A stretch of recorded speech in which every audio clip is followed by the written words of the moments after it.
नमस्कार, जनता टीवी देख रहे हैं आप और मैं हूं आपके साथ रितेश कुमार गौतम। और रुख करेंगे बात देवभूमि उत्तराखंड का। सीधा आपको लेकर चलते हैं देहरादून। भजन संध्या का आयोजन किया जा रहा है। मुख्यमंत्री पुष्कर सिंह धामी इसमें शामिल हुए हैं।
बिहारी अवतार दुलदुल जननी कहरी उपाय विचार बिन प्रयास सारे जननी सकल काल कपिलार सीता राम राम राम सीता राम राम राम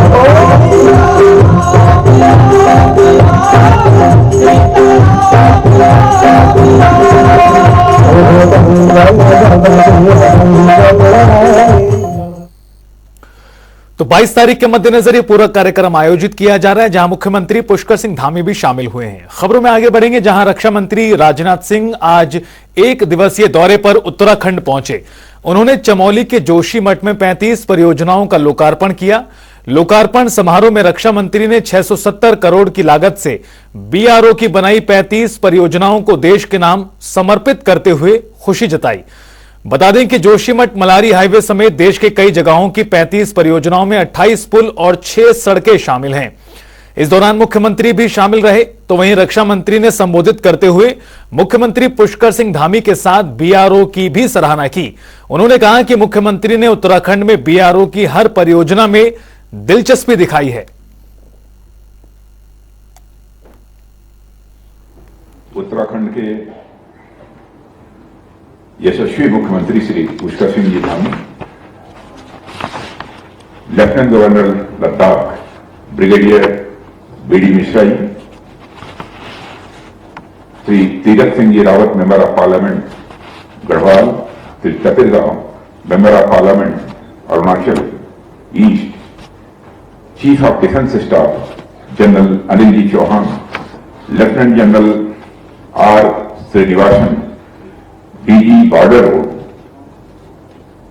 और ADG BRO Shri Harendra, brigadier Aman Anand, विभिन्न राज्यों से वीडियो कॉन्फ्रेंस के माध्यम से जुड़े सभी सम्मानित प्रतिनिधिगण एवं अधिकारीगण, हमारे बीआरओ के बहादुर कर्मयोगी, मीडिया के मित्रों, देवियों व सज्जनों, देवभूमि उत्तराखंड में आज आप सबके बीच उपस्थित होने पर मुझे बेहद खुशी है। 670 करोड़ की लागत से 35 बीआरओ इंफ्रास्ट्रक्चर प्रोजेक्ट्स को राष्ट्र को समर्पित करना, मैं मानता हूं कि हमारे लिए यह एक सौभाग्य का विषय है। बीते कुछ समय से बीआरओ ने इंफ्रास्ट्रक्चर के मामले में जिस तत्परता के साथ काम किया है, मैं कह सकता हूं वह अभूतपूर्व है।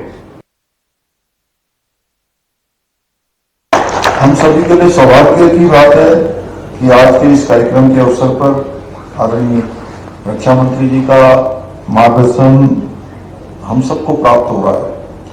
और मैं चूंकि बाल्यकाल से ही उनके सानिध्य में मुझे काम करने का, सीखने का अवसर मिला, मैं जानता हूं कि राजनीति में उनके जैसे बहुत कम नेता हुए हैं जिनका सम्मान पक्ष और विपक्ष और भारत की वर्तमान जो अगर राजनीति में कहूं तो राजनीति में आजाद जिनको कहते हैं वो हमारे आदरणीय राजनाथ जी हैं।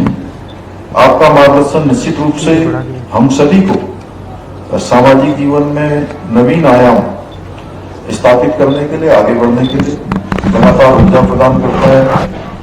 अटल संकल्प और अंत्योदय के लक्ष्य से परिपूर्ण आपका राजनीतिक जीवन सभी को, हम सभी को प्रेरणा प्रदान करता है। अभी लेफ्टिनेंट जनरल रघु जी बहुत सारी योजनाओं के बारे में यहाँ से बता रहे थे। मुझे भी समय समय पर बीआरओ के साथ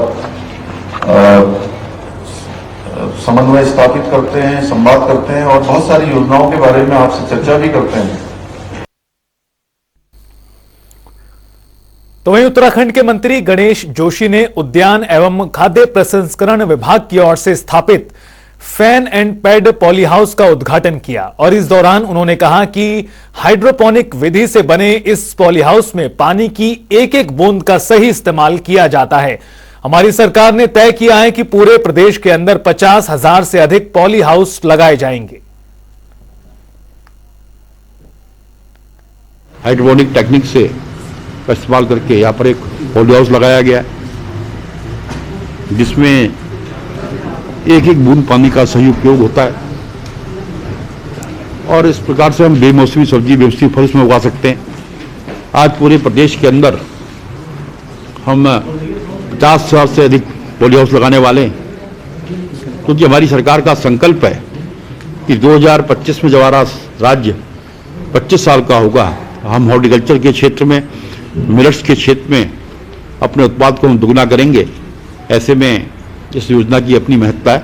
आज 8 लाख की लागत से जो पॉली हाउस ने बना उसका शिलान्यास मैंने किया है और निश्चित ही इसका लाभ इंस्टीट्यूशन के लोगों को भी मिलेगा, क्योंकि यहाँ पर पूरे प्रदेश के लोग ट्रेनिंग के लिए यहाँ पर आते हैं और इसको अपने अपने क्षेत्रों में अपनाएं। तो वहीं मुख्यमंत्री पुष्कर सिंह धामी ने नई दिल्ली में प्रधानमंत्री नरेंद्र मोदी से मुलाकात की। आपको बता दें कि इस दौरान सीएम ने मानस खंड मंदिर माला मिशन के लिए 1000 करोड़ रुपए की स्वीकृति प्रदान करने का अनुरोध भी पीएम से किया। तो वहीं बीजेपी प्रदेश प्रवक्ता नवीन ठाकुर का कहना है कि उत्तराखंड देवभूमि है और मानस खंड के लिए मुख्यमंत्री धामी ने जिस तरह प्रधानमंत्री से मानस खंड के लिए 1000 करोड़ के प्रपोजल की मांग की है वो सराहनीय है और कुमाऊं भी इसके लिए प्रसिद्ध होगा। देखिए, मैं माननीय पुष्कर सिंह धामी जी की इस दूरदृष्टि सोच के लिए जो है उनको प्रणाम करता हूं, धन्यवाद करता हूं कि वो लगातार जो है जिस प्रकार गढ़वाल में हमारी 4 धाम यात्रा है, उसी प्रकार वो कुमाऊं मंडल में भी इसको जो है पर्यटन के रूप में विश्व के मानचित्र पर लाने के लिए लगातार अग्रसर हैं और प्रयासरत हैं।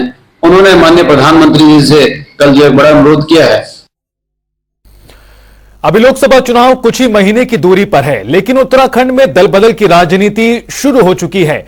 आम आदमी पार्टी के लगभग सारे नेता बीजेपी में शामिल हो चुके हैं और अब यह कहा जा सकता है कि लोकसभा चुनाव से पहले ही आम आदमी पार्टी का अस्तित्व प्रदेश में करीब समापन की ओर है। तो वहीं अब बीजेपी दावा कर रही है कि कांग्रेस से भी बहुत से नेता लोकसभा चुनाव से पहले भारतीय जनता पार्टी ज्वाइन करेंगे और अगर ऐसा होता है तो यह कांग्रेस के लिए बड़ा झटका होगा।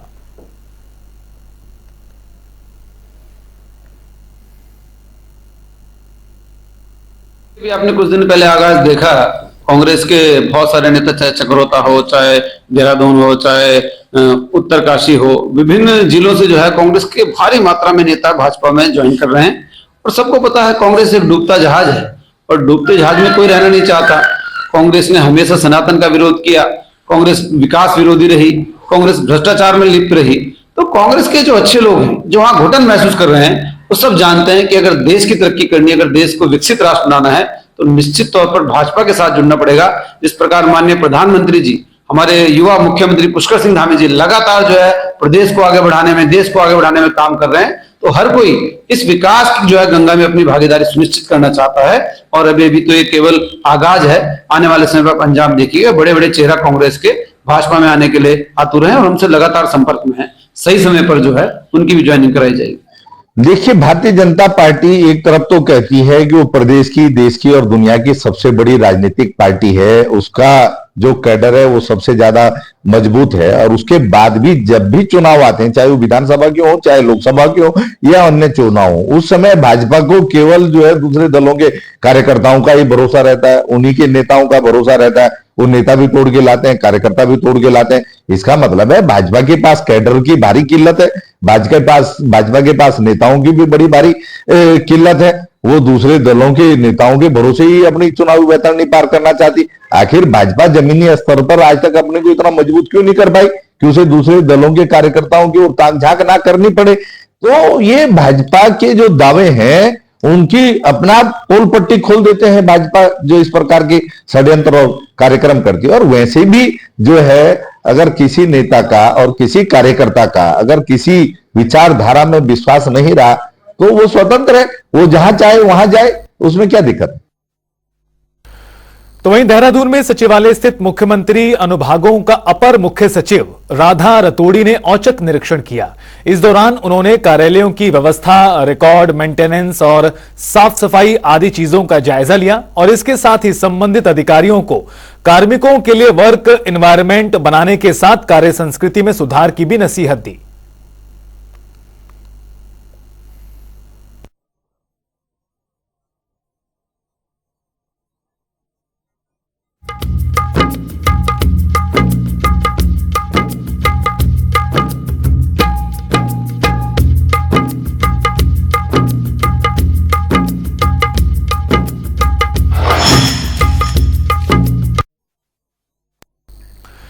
अयोध्या में राम मंदिर में प्राण प्रतिष्ठा की तारीख काफी नजदीक आ चुकी है और इस समारोह के दिन कई राज्यों ने सार्वजनिक छुट्टी की घोषणा भी कर दी है। तो वहीं उत्तराखंड की सरकार ने भी 22 जनवरी को सभी शैक्षणिक संस्थानों को बंद करने के आदेश दिए हैं। तो वहीं राज्य के अन्य संस्थाओं में आधे दिन का अवकाश रहेगा।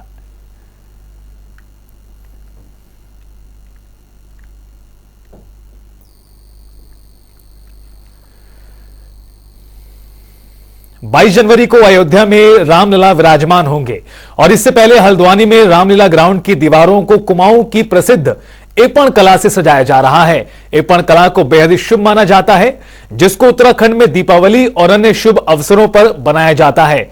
बहुत ही बारीकी से कलाकार रामलीला ग्राउंड की दीवार को सजाने का कार्य कर रहे हैं। 22 जनवरी को यहां हनुमान चालीसा, सुंदरकांड और अन्य धार्मिक कार्यक्रम भी आयोजित होंगे। रात को यहां भव्य दीपोत्सव का कार्यक्रम होगा और इस कार्यक्रम बहुत ही सुंदर और आकर्षक बनाने के लिए कड़ाके की सर्दी के बीच कलाकार पूरी तरह मेहनत से जुटे हुए हैं। नमस्कार, स्वागत है जनता टीवी पर और मैं हूं आपके साथ संजय प्रसाद।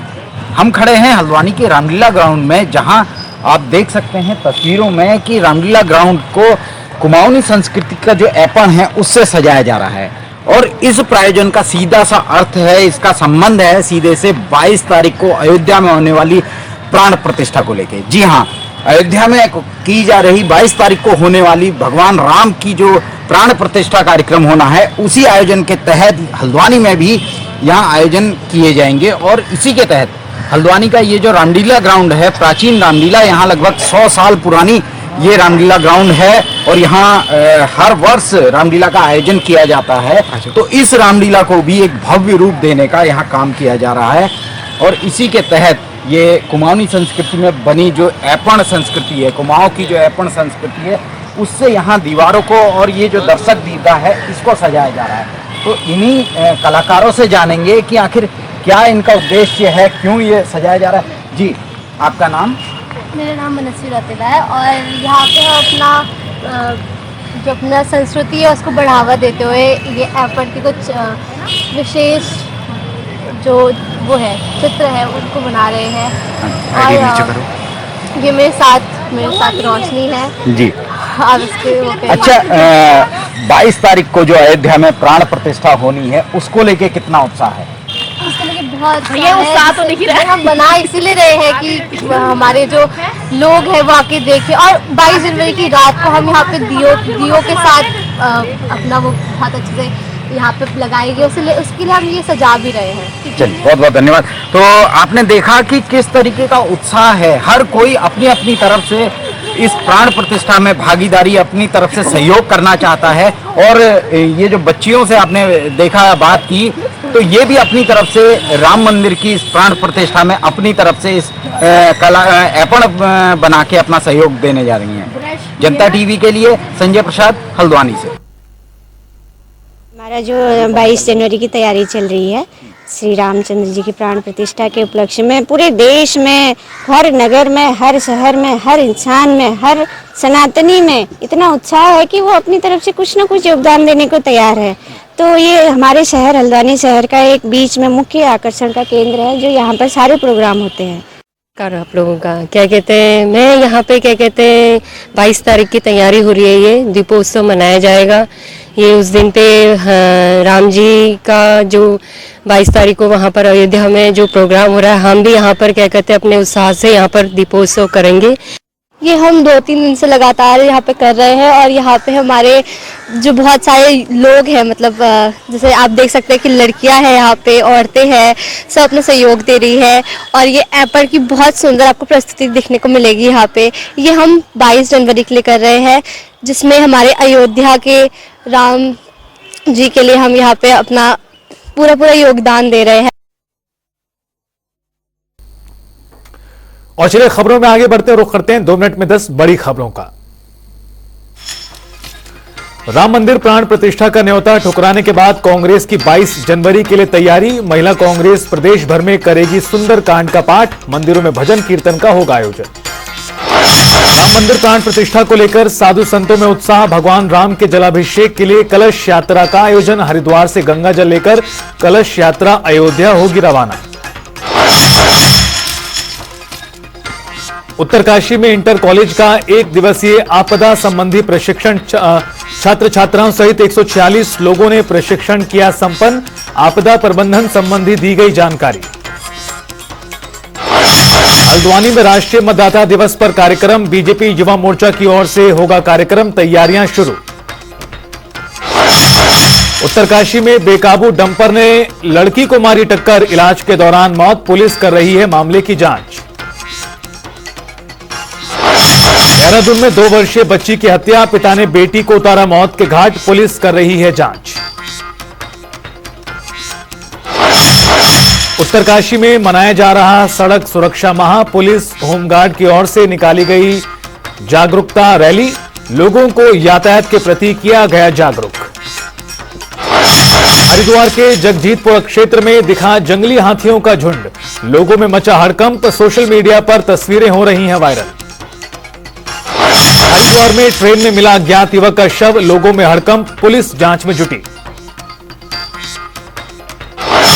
उत्तरकाशी के डुंडा पंचायत में बैठक का आयोजन। जनप्रतिनिधियों ने अधिकारियों से किए सवाल जवाब। सुस्त पड़े कार्यों की हुई समीक्षा। फिलहाल इस बुलेटिन में इतना ही। वक्त तो चला छोटे से ब्रेक का। आप देखते रहिए जनता टीवी।